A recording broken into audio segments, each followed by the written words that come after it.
বিশিষ্ট সাংবাদিক তথা অসমীয়া প্ৰতিদিনৰ প্ৰাক্তন সম্পাদক হাইদুৰ হুছেইনক প্ৰদান কৰা হয় চুকাফা বঁটা।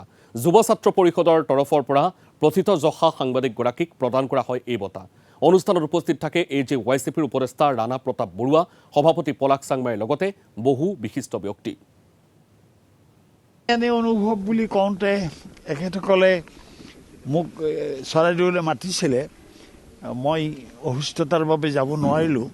সেইকাৰণে মই অত্যন্ত দুখিত। এখেতসকলে যে ঐকান্তিকতাৰে আৰু এনে অনুষ্ঠানটোৰ লগত মোৰ এটা আত্মিক সম্পৰ্ক অকল এখেতসকলৰ বুলিয়ে নহয়, প্ৰায়বোৰ মানুহৰ স্বাৰ্থত কাম কৰা সংগঠনৰ প্ৰতি মোৰ দীৰ্ঘদিনীয়া সহযোগিতা আৰু সৌহাৰ্দ্যপূৰ্ণ সহযোগিতা মোৰ সদায় আছেই। যুৱ ছাত্ৰ পৰিষদৰ প্ৰতিও মোৰ সেই ধৰণৰ আছিলে।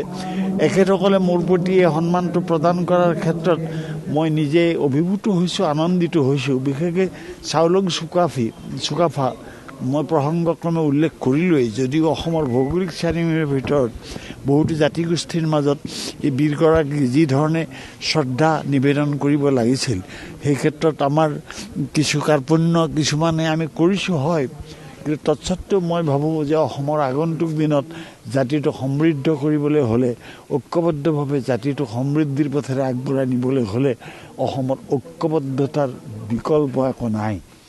ঐক্যবদ্ধভাৱে আমি বিশেষকৈ যিসকল মানুহে অসমীয়া বুলি অহংকাৰ কৰোঁ, যিবোৰ মানুহে দৰাচলতে অসমীয়া বুলি, অসমত জন্মিছোঁ বুলি, অসমীয়া ভাষী মানুহ, অসমৰ সংস্কৃতিৰ প্ৰতি শ্ৰদ্ধাশীল মানুহ, গুৰুজনাৰ আশীৰ্বাদত আমি জাতি হিচাপে আজি মূৰ দোৱাই থিয় হৈ থকাৰ ক্ষেত্ৰত আমাৰ যিসকল ব্যক্তিয়ে আমাক অনুপ্ৰাণিত কৰি আহিছে, তেখেতসকলৰ প্ৰতি শ্ৰদ্ধা নিবেদন কৰা আৰু তেখেতসকলে জন্ম দি যোৱা অনুষ্ঠানবিলাকৰ প্ৰতি শ্ৰদ্ধাশীল হোৱা আৰু জাতিৰ স্বাৰ্থত কাম কৰা, এইটোৱেই প্ৰশস্ত সময়। বৰ্তমান সময়টো বৰ সংকটৰ সময়।